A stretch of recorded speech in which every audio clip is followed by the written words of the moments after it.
भ्रीं स्वाहा। जा बच्चा, तेरा लड़की का शादी हो जाएगा। যা বাবু, তোর ছেলে ঠিক হয়ে যাবে, সুস্থ হয়ে যাবে। শরীর খারাপ আছে, সুস্থ হয়ে যাবে।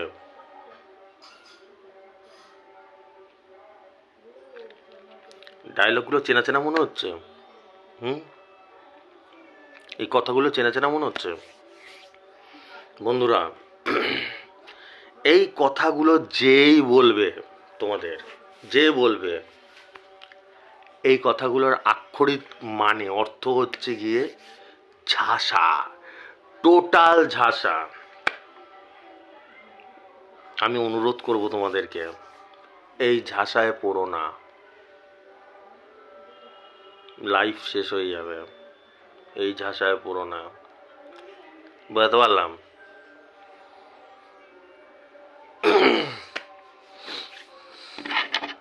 মেয়ের বিয়ে হচ্ছে না, ছেলের বিয়ে হচ্ছে না, গেলে হ্যাঁ এত টাকার যজ্ঞ করো, এত টাকার ইসে করো, কুণ্ডলি বিচার করো, এই করো ওই করো, এই স্টোন পড়ো, এই স্টোন পড়ো, ওং ভ্রিং ভ্রিং ভ্রিং ভ্রিং ভ্রিং, পুজো দাও, হয়ে যাবে বিয়ে। তোমাদের হয়তো অনেকের অভিজ্ঞতা আছে, যেটা হওয়ার, যেটাই কপালে লেখা আছে ওটা হবেই। এইটার মানেটা কি হচ্ছে? যখন বলছো যে তোমার ছেলে ঠিক হয়ে যাবে, সুস্থ হয়ে যাবে, তোমার মেয়ের বিয়ে হয়ে যাবে, এটার মানে হচ্ছে কি তোমার ছেলের বা মেয়ের কুণ্ডলিটা চেঞ্জ করে দিচ্ছে সেই লোকটা, ঠিক আছে? সে তোমার ছেলে মেয়ের কুণ্ডলি চেঞ্জ করছে না, সে নিজের কুণ্ডলি চেঞ্জ করছে তোমাদের বোকা বানিয়ে। সে নিজের কুণ্ডলি চেঞ্জ করছে, সে নিজের টাকা কামাচ্ছে তোমাদের বোকা বানিয়ে। समझ में आ रहा है? माथा में घुस रहा है क्या बोल रहा हूँ? এরকম লক্ষ লক্ষ মানুষ আছে, কোটি কোটি মানুষ আছে এরকম, এরকম ঝাঁসায় পড়ে যায়, এই বাবাদের ঝাঁসায়, সাধু বাবাদের ঝাঁসায়, এরকম ঝাঁসায় পড়ে যায়। আমি বলছি না যে সবাই খারাপ, কিন্তু এখনকার যে ভালো মানুষ সেই সংখ্যাটা নেই, একদম পড়বে না। পড়লে লাইফ একদম টাটা স্কাই, জিঙ্গালালা হয়ে যাবে, বুঝতে পারলে? এগুলো টোটাল ঝাসা। একমাত্র পরমাত্মা যে সৃষ্টি করেছে, আমাদের সৃষ্টিকর্তা, কেউ না কেউ তো সৃষ্টি করেছে। ভগবানকে কেউ দেখেছে? কেউ দেখেছে? তুমি দেখেছো? আমি দেখেছি? যে সৃষ্টি করেছে কেউ দেখেনি। যে সৃষ্টি, কেউ না কেউ তো সৃষ্টি করেছে। সে মাত্র যা লিখে দিয়েছে কপালে তাই ঘটবে। এই পৃথিবীতে বসে কোনো কিছু ভণ্ড সাধু, ভণ্ড বাবা, ভণ্ড তান্ত্রিক বলে দিল যজ্ঞ কর 50,000 টাকার, 5 লাখ টাকা দিয়ে যজ্ঞ কর, চেঞ্জ হয়ে যাবে তোর, তোর কুণ্ডলি চেঞ্জ হবে। বেওয়াকুফ, ও নিজের কুণ্ডলি চেঞ্জ করছে, তোমার কুণ্ডলি কিছুই হবে না। তোমরা করে দেখো, অনেকের অভিজ্ঞতা আছে, অ্যাজ ইট ইজ থাকবে, অ্যাজ ইট ইজই থাকবে। যা সমস্যা সে সমস্যাই থেকে গেল, দেখবে কিছুই হয় নাই। এদিক দিয়ে ওকে 5 লাখ টাকা দিয়ে দিলে, 50,000 টাকা দিয়ে দিলে, 500 টাকা দিয়ে দিলে, নিয়ে চলে গেল। জীবনেও কিছু হয় না।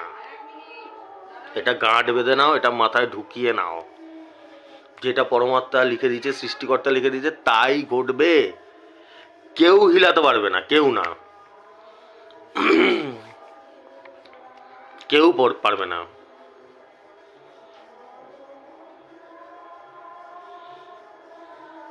দুনিয়ার কেউ পারবে না। যে ওইসব বলবে তখনই ভাববে বোকা বানাচ্ছে। আর এইখানটা মানুষরা বোকা হয় কেন জানো? ধরো আজকে আমার ছেলের শরীর খারাপ, ঠিক আছে, আমি পাগলের মতন এই ডাক্তার খুঁজে বেড়াচ্ছি, ওই ডাক্তার খুঁজে বেড়াচ্ছি, তখন কিন্তু ব্রেনটা আলাদা জায়গায় থাকে, নর্মাল জায়গায় থাকে না।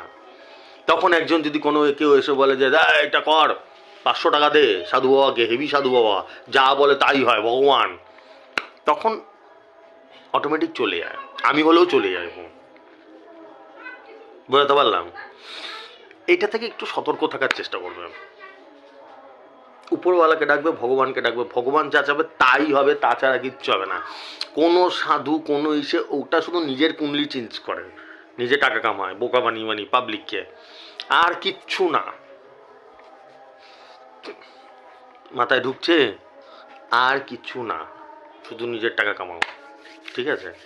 এই ঝাঁসার পড়ো না, লাইফ শেষ হয়ে যাবে পুরো। সতর্ক থাকো, নিজের বাল বাচ্চাকেও এইভাবে বুঝিয়ে দাও, যেগুলো পুরো ঝাঁসা, কোনো কিছু না, পুরো ঝাঁসা এগুলো।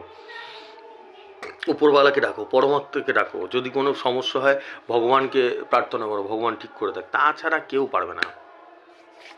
যদি ঠিক করার থাকে তাহলে উনিই পারবে, তাছাড়া কেউ পারবে না।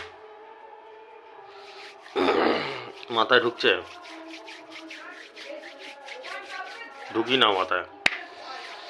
চলো এবার আসি হচ্ছে কি নাম্বারের কথায়। কালকে আমি দিয়েছিলাম হচ্ছে 39-8, 49-8, 49-5-এ 2000-এর ঘর খেলেছে, ঠিক আছে?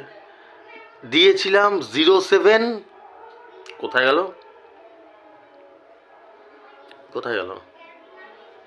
07-26, 07-29, 1000-এর ঘর খেলেছে, ঠিক আছে? এটা তোমরা দাদার কাছ থেকে আশা করো, এগুলো নর্মাল ব্যাটিং ও হয়। 1000-এর ঘর না খেললেও সেদিন দুর্ঘটনা, সেদিন খেলে না সেদিন দুর্ঘটনা ঘটে যায়, 1000-এর ঘর খেলবে, ঠিক আছে? চলো আজকের টার্গেট নাম্বার দিয়ে দিচ্ছি, আজকে 21-1-2024। আজকের টার্গেট নাম্বারগুলো নাও।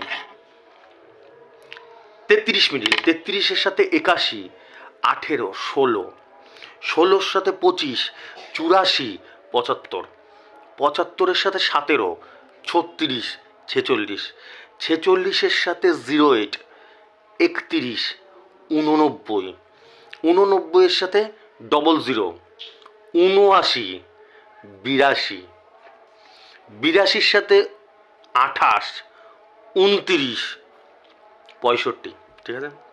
আর আমি তোমাদেরকে বারবার করে বলে রাখছি, নতুন যারা আছে তাদেরকে বলে রাখছি, আমি যে নাম্বারগুলো দিই না সেগুলোর আশেপাশে নাম্বার পেলেও নিয়ে নেবে। যেরকম 33-এর সাথে আমি 16 দিলাম, ধরো 16 পেলে না কোনো দোকানে গিয়ে, 19 পেলে বা 11 পেলে নিয়ে নেবে। আমার প্রত্যেক দিন দেখো ভিডিওগুলো, আমার আশেপাশে এক্স্যাক্ট নাম্বারেও বল ফেলি আমি, আবার আশেপাশেতেও ফেলি, যাতে সবাই পায়, প্রত্যেকে যাতে পায়, সেই ফর্ম্যাটে আমি হিসাবটা লাগাই, ঠিক আছে? নাহলে আমি যদি ডেলি এক্স্যাক্ট নাম্বারে ফেলতে, সেটা সম্ভবও না, আমি ভগবান না, ঠিক আছে? কিন্তু আমার তো ম্যাক্সিমাম প্রতিদিনই এক্স্যাক্ট নাম্বারে পড়ে, আমি যদি তাও চেষ্টা করে আরও এক্স্যাক্ট নাম্বারে ফেলে দিই, তাহলে ওই সব দোকানদাররাই তুলে নেবে সব, তোমাদের কপালে আর কিচ্ছু জুটবে না। ওই জন্য আমি এদিক বল ফেলা শুরু করি, কোনো সময় এক্স্যাক্টও ফেলে দিই, ঠিক আছে? এখন এতদিন খেয়াল করে দেখেছো, এতদিন টানা 6টায় আর 8টায় প্রাইস দিয়েছিলাম আমি, ঠিক আছে? বুঝতে পারলে তো? এখন আবার দুদিন ধরে 1টায় দিচ্ছি, ঠিক আছে? কারণ যারা তুলে নিচ্ছিল টিকিটগুলো, তারা ছেড়ে দিয়ে 6টা আর 8টার সেগুলো নিয়ে নিচ্ছিল, ঠিক আছে? প্রথমে 1টারগুলো নিয়ে নিচ্ছিল, 1টায় দিচ্ছিলাম না, আবার 6টা 8টা নিচ্ছিল, যেই বলে দিলাম আমি 6টা 8টা নেওয়া শুরু করেছে, আবার 1টায় দিচ্ছি। মাথায় ঢুকছে? চলো ঠিক আছে, আর যদি কোনো সমস্যা থাকে কারোর, ঠিক আছে, আমাকে হোয়াটসঅ্যাপ করো, আমার হোয়াটসঅ্যাপ নাম্বারটা তো জানো, আমার হোয়াটসঅ্যাপ করো 8617785610, হোয়াটসঅ্যাপ করো, আমি যথারীতি যতটুকুনি বোঝানোর বুঝিয়ে দেবো। টাটা, আসছি।